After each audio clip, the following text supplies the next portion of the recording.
and renewed determination to press forward. And now, please allow me to hand over to my colleague and friend, Dr. Asa Torkelson, whose dedication, perseverance, and unwavering belief in the cause I hold to the highest.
Today, marking the 50th year of UNFPA's presence in Malaysia, we reflect on our journey thus far, see how better we can motivate change, spark optimism, and capitalizing the boundless potential of our collective collaborative efforts.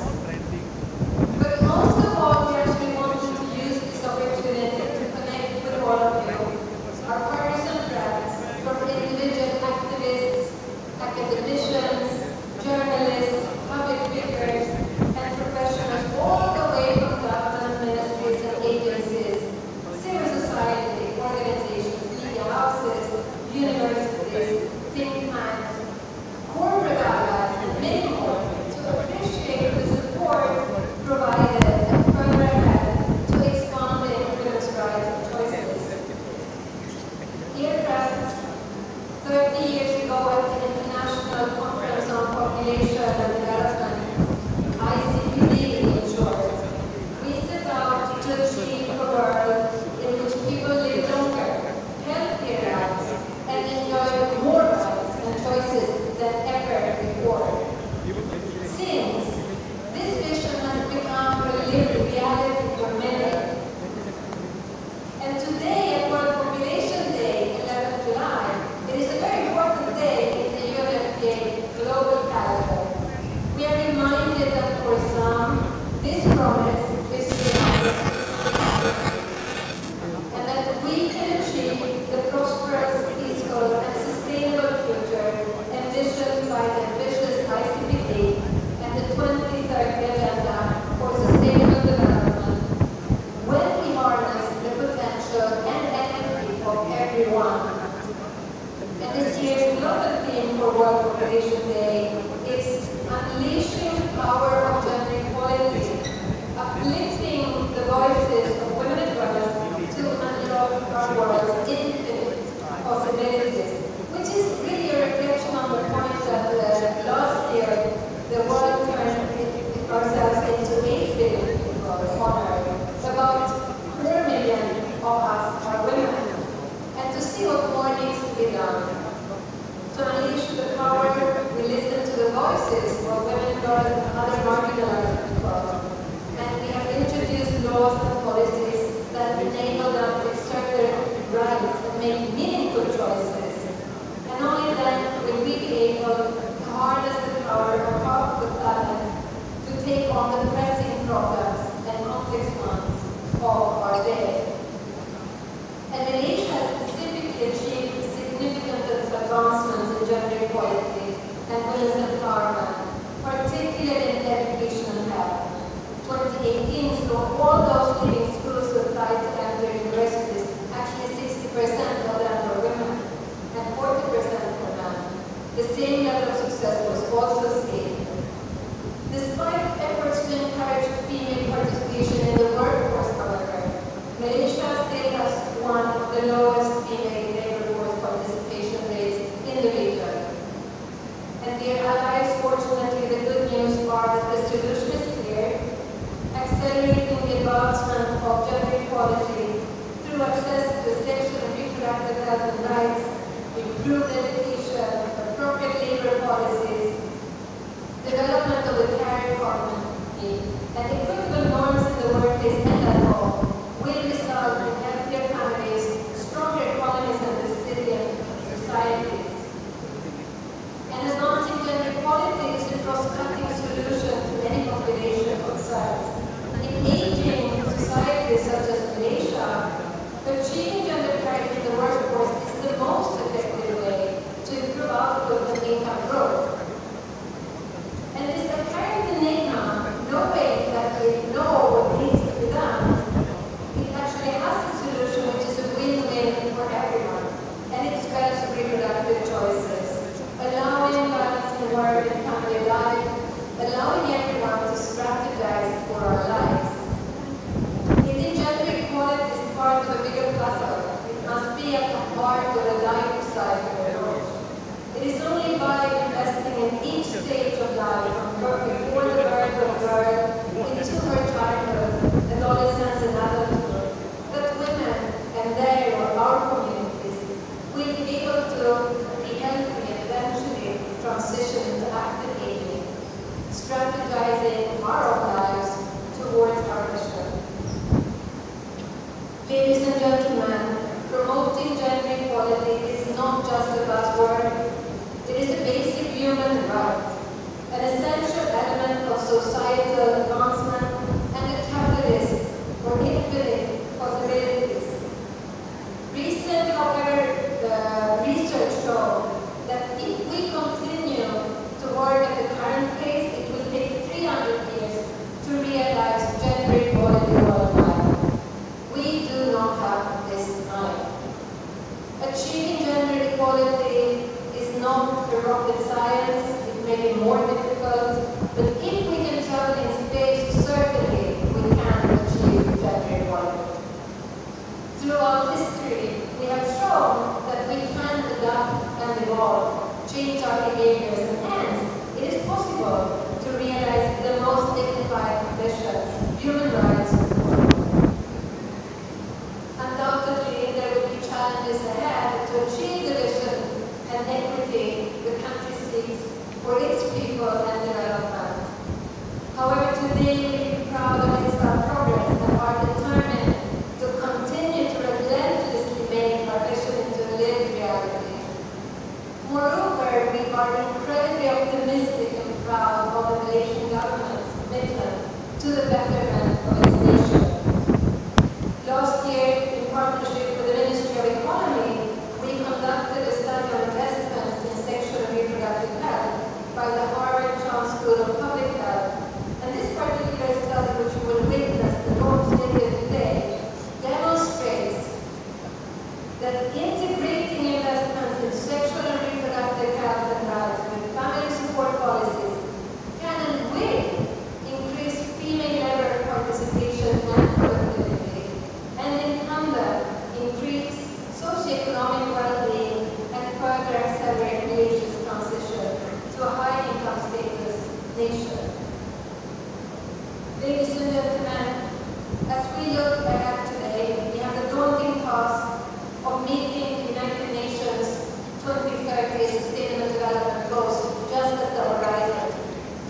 childbirth is safe, and every young person's potential is fulfilled.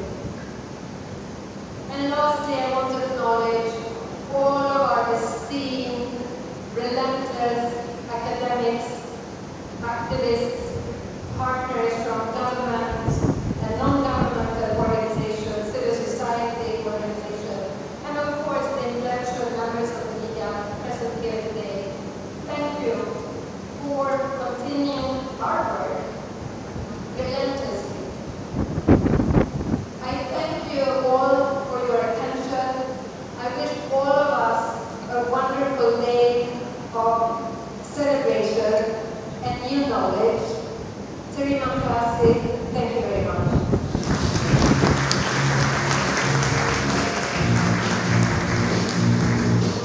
Thank you, Dr. Osa, Ms. Karimi. It's truly looking forward to the next 50 years.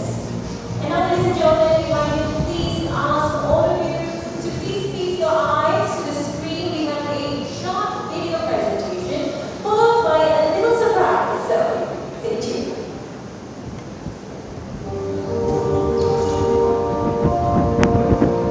In 1969, the United Nations declared that parents have the exclusive right to determine freely and responsibly the number and spacing of their children. That same year, the United Nations Population Fund, UNFPA, was established. Our mission? To ensure rights and choices for all, especially women and young people. In each and every one of the 159 countries that UNFPA is established, we work hand in hand with the people, government, and social organizations towards ensuring every pregnancy is wanted, every childbirth is safe, and every young person's potential is fulfilled.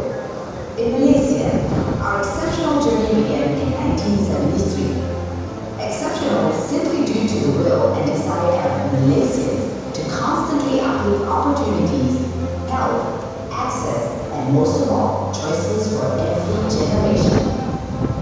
With aspirations for the country and people of the nation outlined in each Malaysia plan, UNFPA has worked diligently towards its realization by providing training, research and recommendations, consultation, solution-centered platforms, advocacy, and investment. And Malaysia's results to date are inspiring.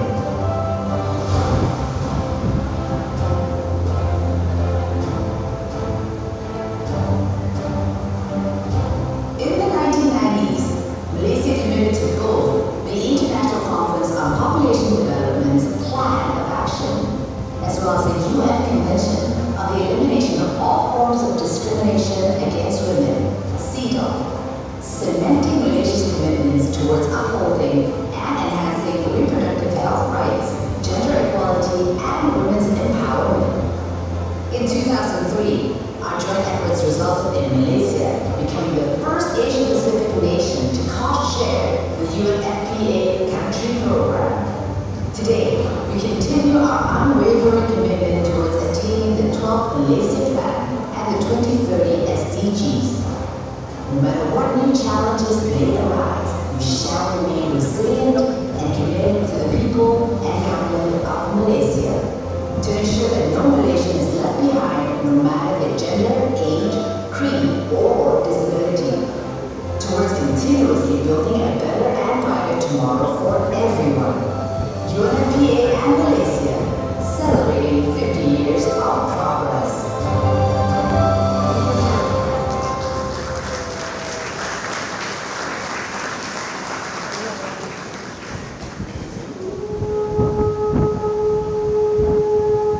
But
Which literally translates to a goddess's lot, and it was specially written for the UNFPA celebration of 50 years of progress here in Malaysia. That's super sweet. If only you could understand the lyrics, it was beautiful. I have goosebumps and I couldn't stop dancing out there myself. Anyhow, the poetry recital was by Dia Ikhlas Erisha, written by Haniza Rose Nasaruddin. The Jogo Karut Matan was by Fazira Malik. Our Tukang Karut by the well-known Malaysian artist himself, Abang Sabri Yunus. Abang kat mana? And also the DK Barat Music Ensemble, ladies and gentlemen, was by Arjuna Sukma. Very lovely. I was so happy with that. And now, ladies and gentlemen, moving on, it is my pleasure to invite our Honorable Minister of Women, Family and Community Development, Yang Berhormat Datuk Sri Haja Nancy Shukri, on stage to deliver her keynote address.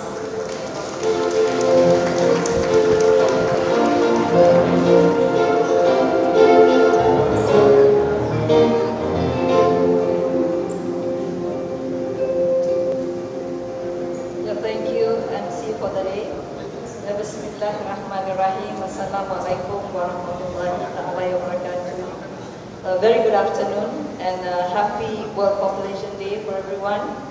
Yang bahagia Miss Karima El Khoury, United Nations Resident Coordinator for Malaysia, Singapore, and Brunei Darussalam. Yang bahagia Datuk Sri Rohani Abdul Karim, Chairperson of National Population and Family Development Board, LPPKN. We give her a big round of applause. It's a new appointment for her. Thank you.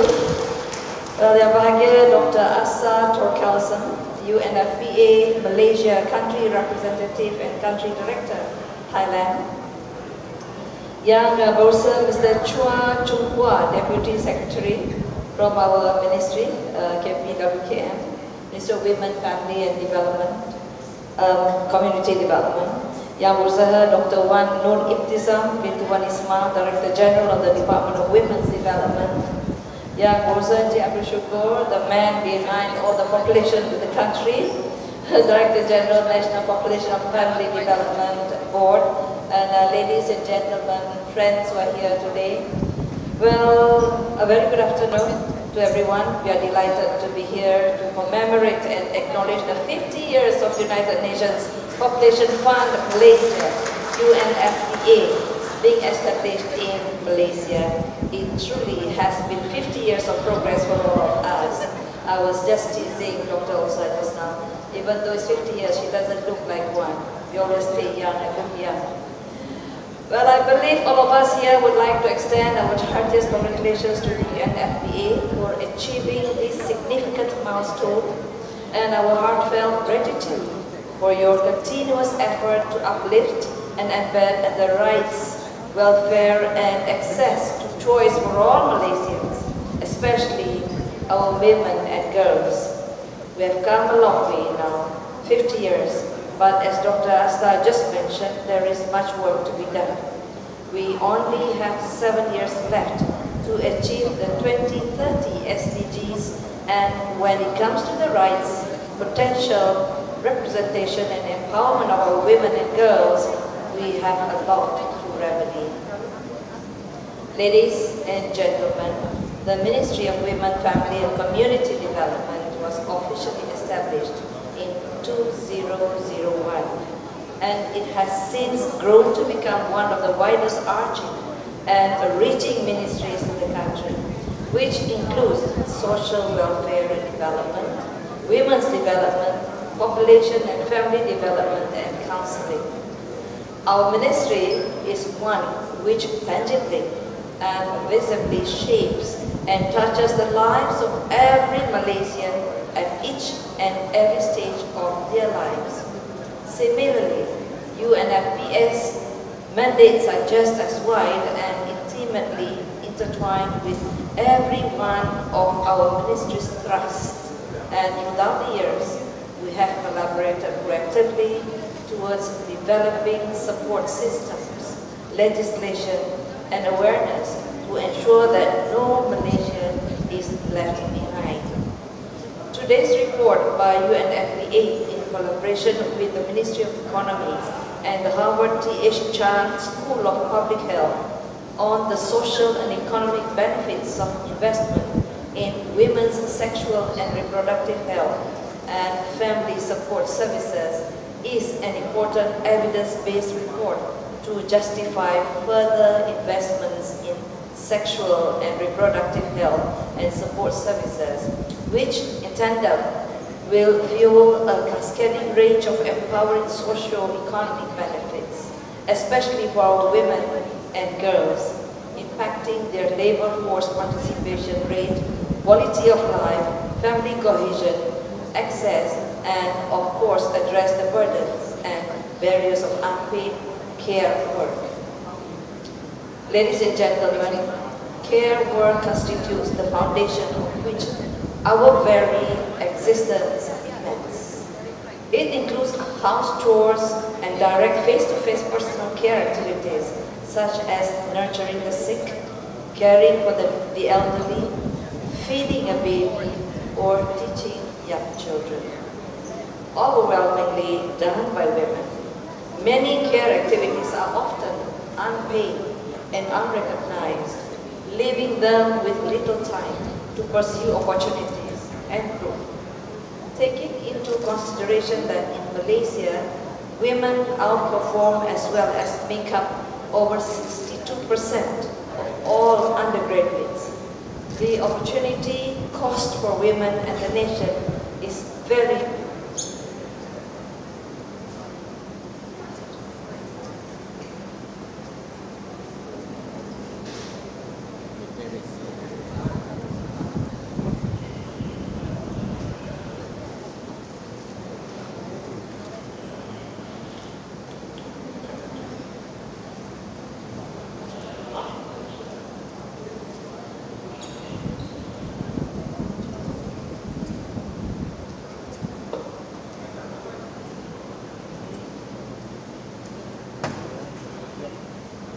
Test 1 2 1 2. Maybe, yeah, Roman, you'd like to use my mic?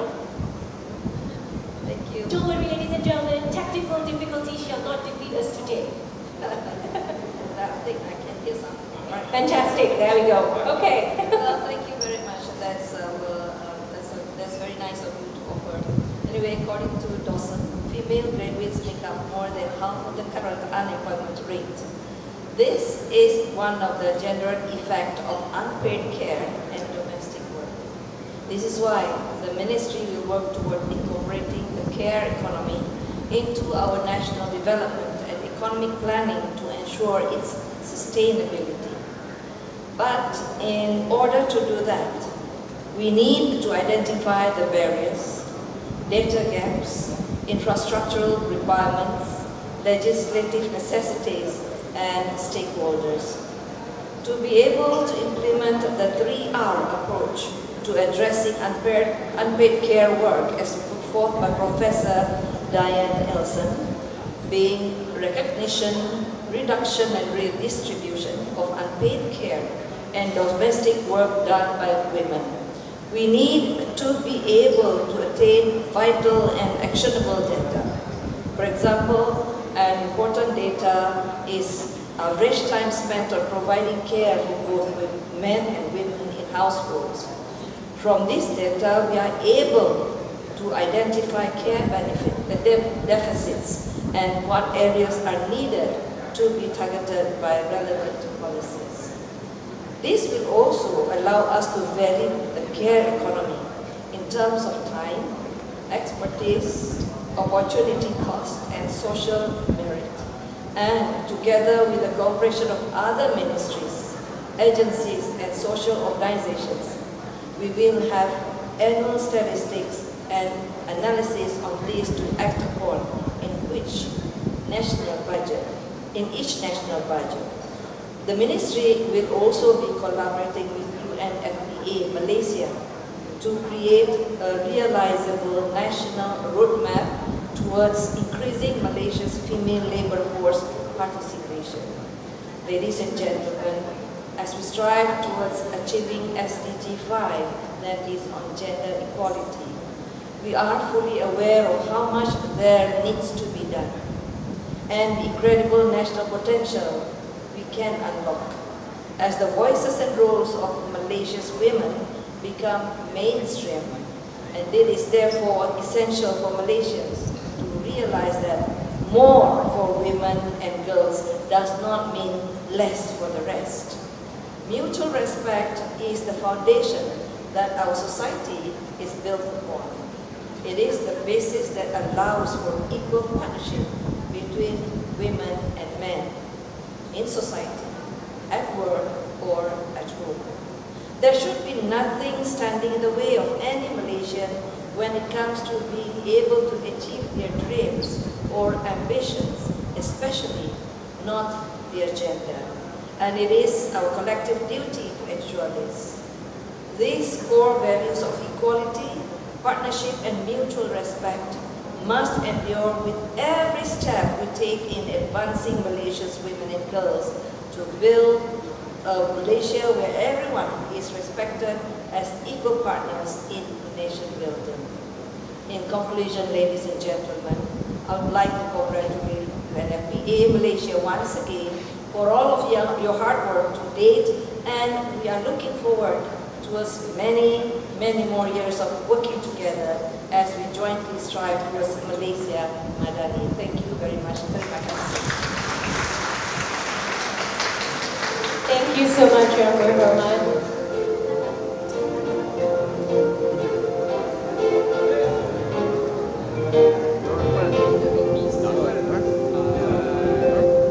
Okay, ladies and gentlemen, that was me in MC safe mode. You know, when things happen, you just get into safe mode.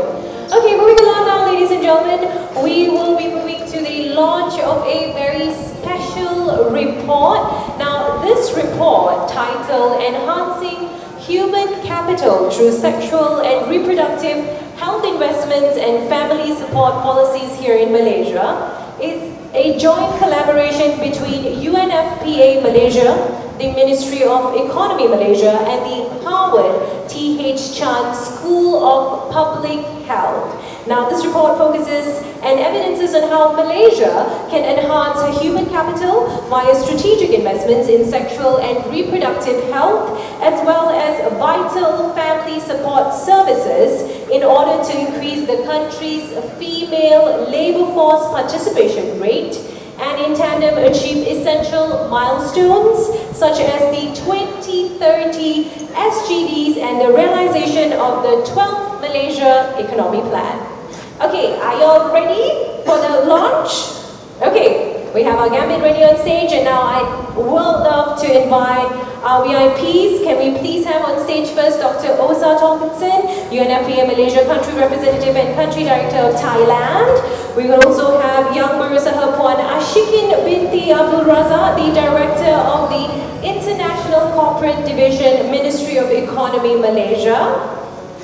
There we go. Thank you, Puan Ashikin. Dr. Osa, we can have you on the right, and Puan Ashikin to the left. And also, ladies and gentlemen, to be witnessed, we would like to invite back on stage Yang Berhormat Dato Sri Haja Nancy Shukri, our Minister of Women, Family and Community Development, as well as Karima El Khoury, the United Nations Resident Coordinator for Malaysia, Singapore and Brunei Darul Salam, and Yang Berbahagia Dato Sri Rohani Abdul Karim, the Chairperson of National Population and Family Development Board.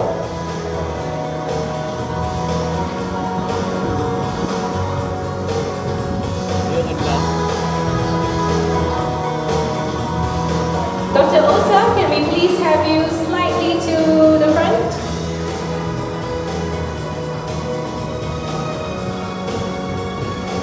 Okay, while we get our ladies in order. Okay, witnesses, you could gather closely. Yes, everybody gather closely. There we go. Okay, ladies, whenever you all are ready, on my cue. Okay, kejap ya, not yet, on my cue. And then feast your eyes, ladies and gentlemen, to the screen. On my cue. 3, 2, 1.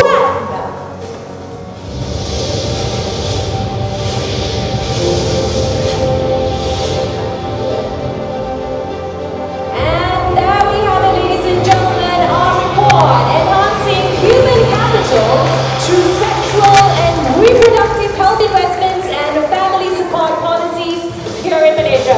And now we would love to have everyone on stage. Dr. Osa, you could please hand out the reports to all our beautiful ladies. Each one of you all get a report. You get a report, you get a report, you get a report. Everybody gets a report. I had to do an Oprah there, I found a window.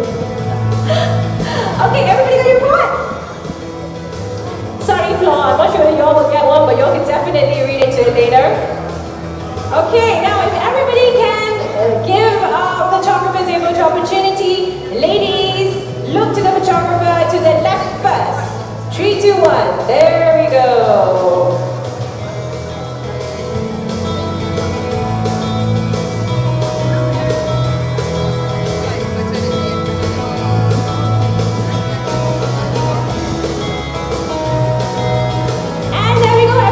Photographers happy? Dah gambar dah? Got your pictures?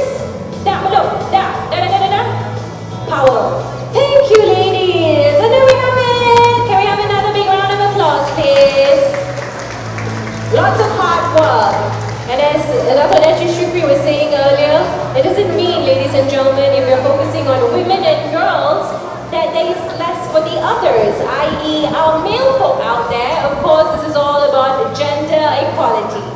Okay, moving on next, it is our sincere hope that with the studies and perspectives, with the reports, we can truly realize the importance and the merit of enhancing national investments into sexual and reproductive health of Malaysians, as well as access to family support and services. Now we have very limited copies of this full report available at our registration desk waiting at the back. But please allow me a brief version. Both of those are also available to be viewed and downloaded on the UNFPA Malaysia's website. So yes, all of you can see the report.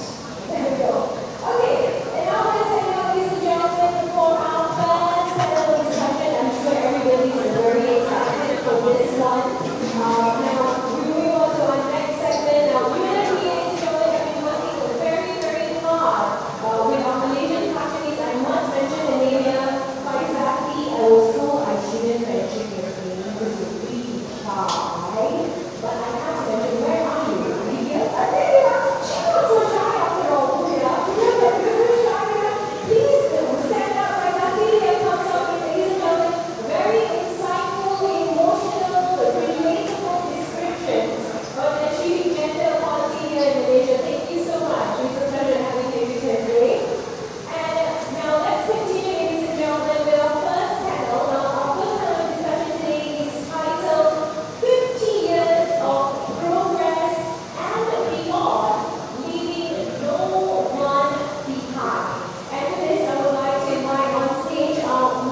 because I don't think it can go any lower. It doesn't seem to be oil. Okay.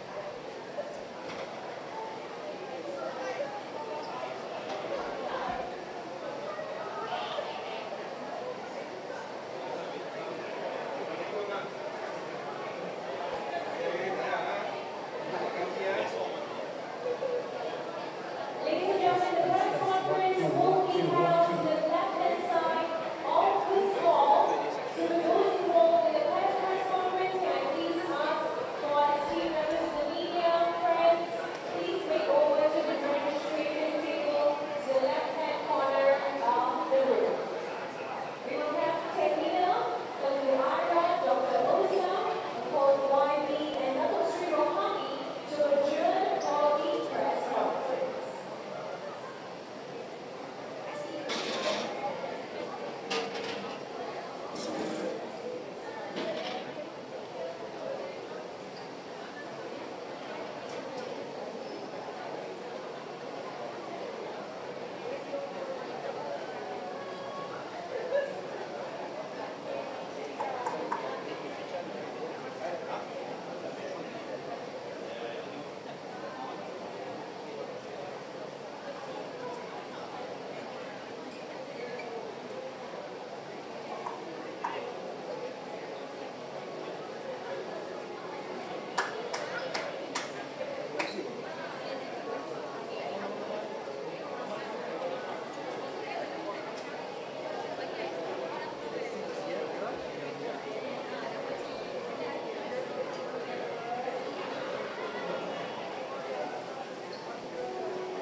Kesedia aja.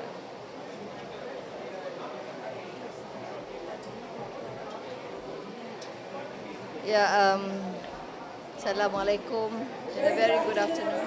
Thank you so much for joining us for this she's brief press conference on the occasion of UNFPA Malaysia's 50th anniversary, which we're all gathered to celebrate on World Population Day. We have, of course, for the press conference here with us, Yang Government Minister, Dr. Sri Shukri, Dr. Zafar Wilson, UNFPA Malaysia Country Representative and Country Director, UNFPA Thailand, Dr. Sri Rohani Abdul Karim, Chairperson of BPKN, and of course, Tunku Ara Tunku Assistant Representative, UNFPA Malaysia.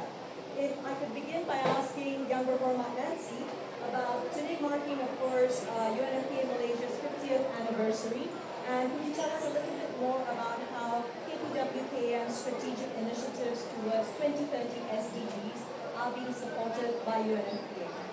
Well, thank you very much. Well, actually, UNFPA have been working with us, I think, for as long as our LPPKN has been in existence. So, but this is going to be a continuous process for us. We will be working together towards achieving the SDG that we have been looking into especially.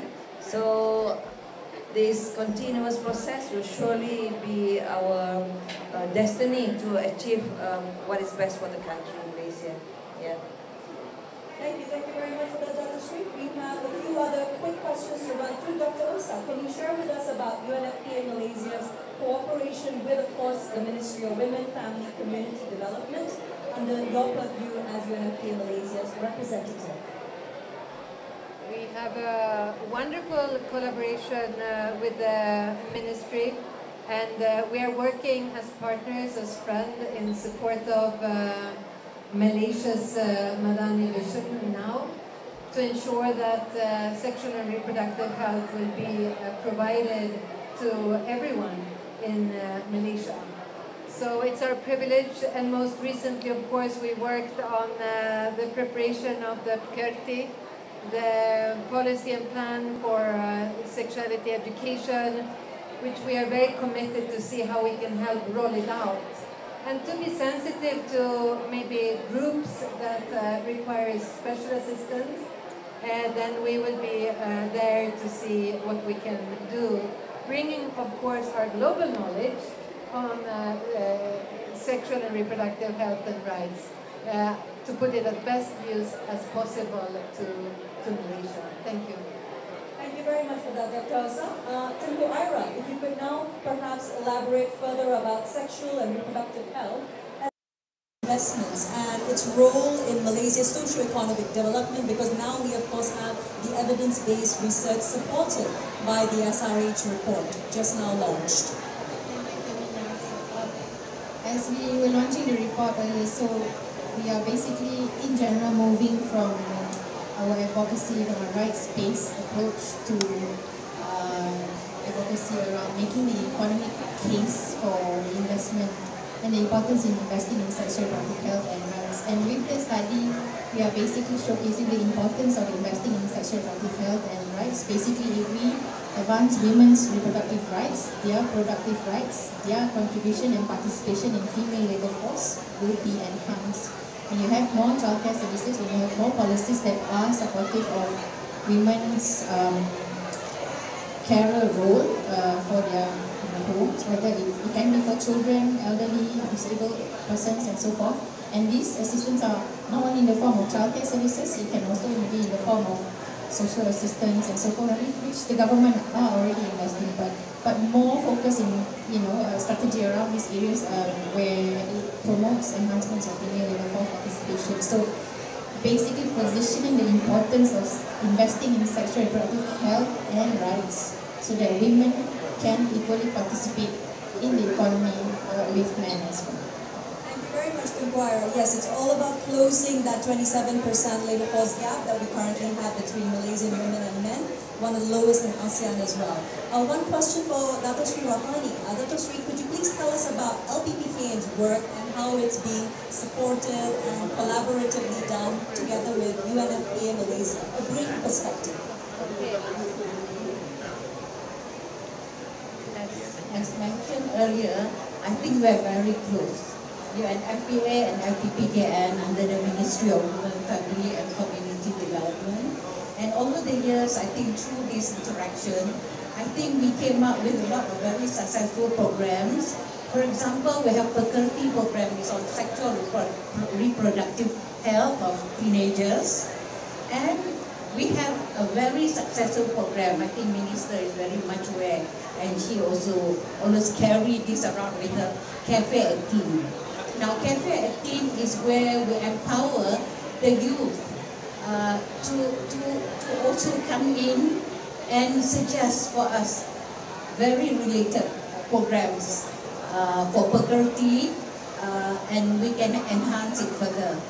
But over the years, I should say that 50 years, so since we're talking about 50 years, I think policy direction has been so good, and how LPPKN last time evolved was through like family planning. But now it has been so successful. It's not a question of family planning. Now it's a question of how to have more babies. So I think we have to reverse. Yeah, anyway, these are new things which I think Minister has a lot of things on her mind as well. Thank you. Thank you very much, Dr. Sri Rohani. I have one last question for Yang Berhormat Dr. Sri Nancy. Now, Malaysia's landmark Anti-Sexual Harassment Act is finally in place, Dr. Sri. It is also something which has come under the auspices of your being in the ministry. Provisions have come into effect since 28th of March this year. What are some of KPWKM's exciting plans to increase awareness for this brand new act that we now have to protect all Malaysians, not just women? Well, thank you very much. Actually, yeah, we are in the process of going around the whole country to create awareness. We have been having advocacy programs. Now we have already conducted about 3 and coming soon. Almost every week we're going to have one each. This is basically to create awareness not just among the women but also among the men, because from the numbers that have been received by us through the reports, we see that there was also men, but there are less men who reported, more women.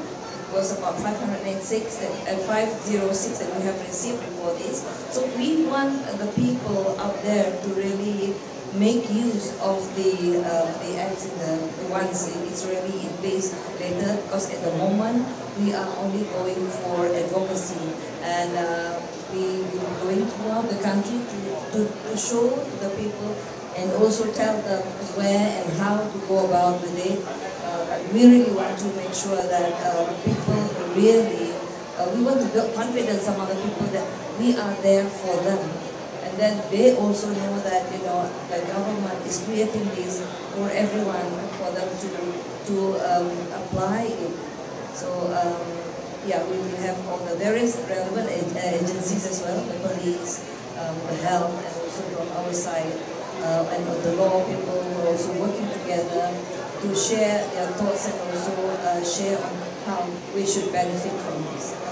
Thank you very much. Thank you very much.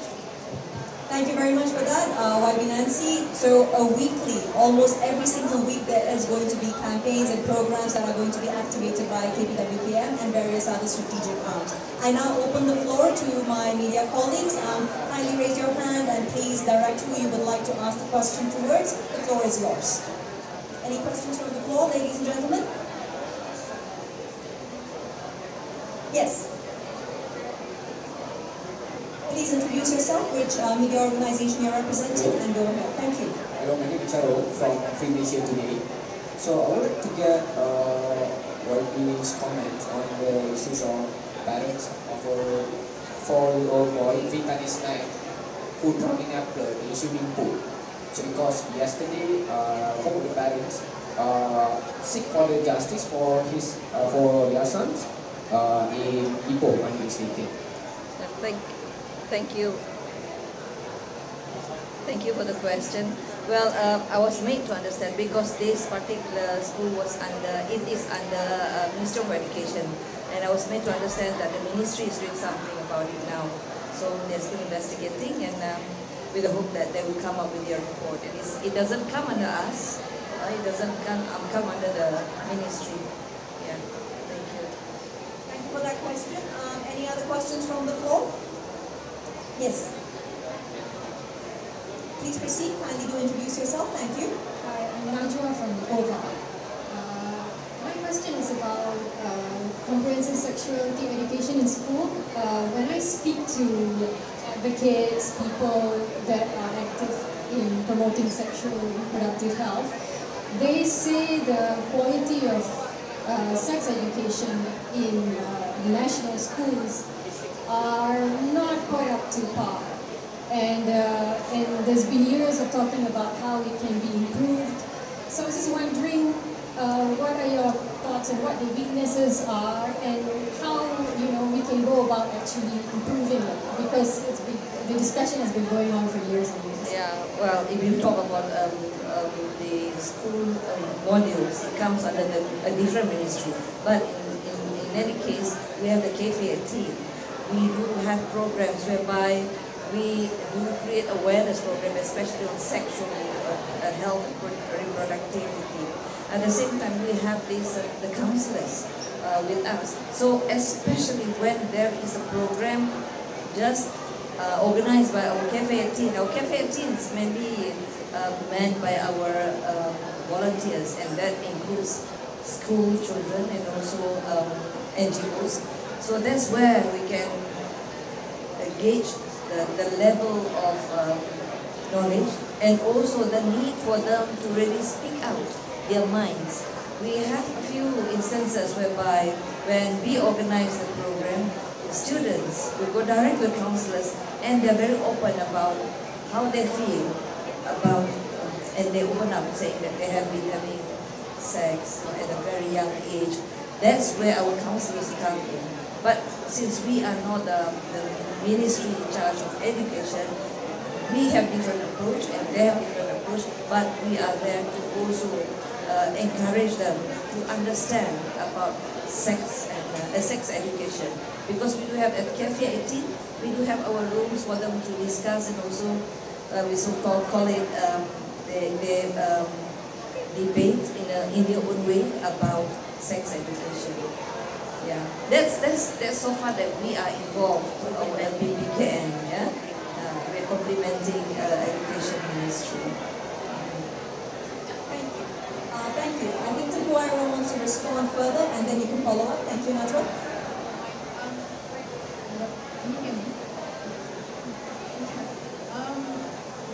As YB was mentioning, so we have the out-of-school programs with LPPKN, and the Cafe at Teen uses modules that were developed with UNFPA, which was then used as a curriculum guide development for the peers, the Ministry of Education curriculum guide development. That's already in place.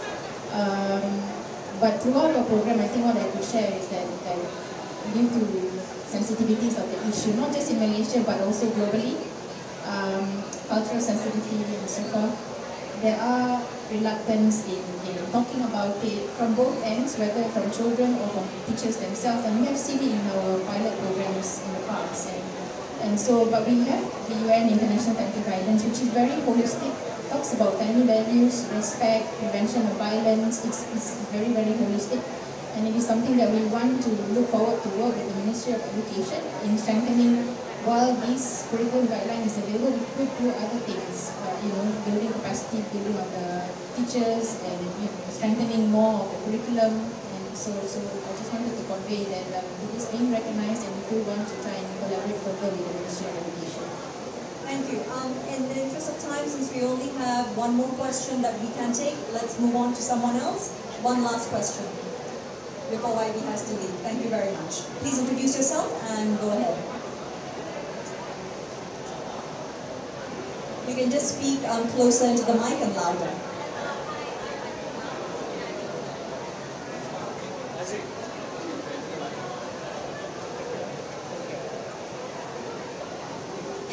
Hi, I'm Atika from Sinadei.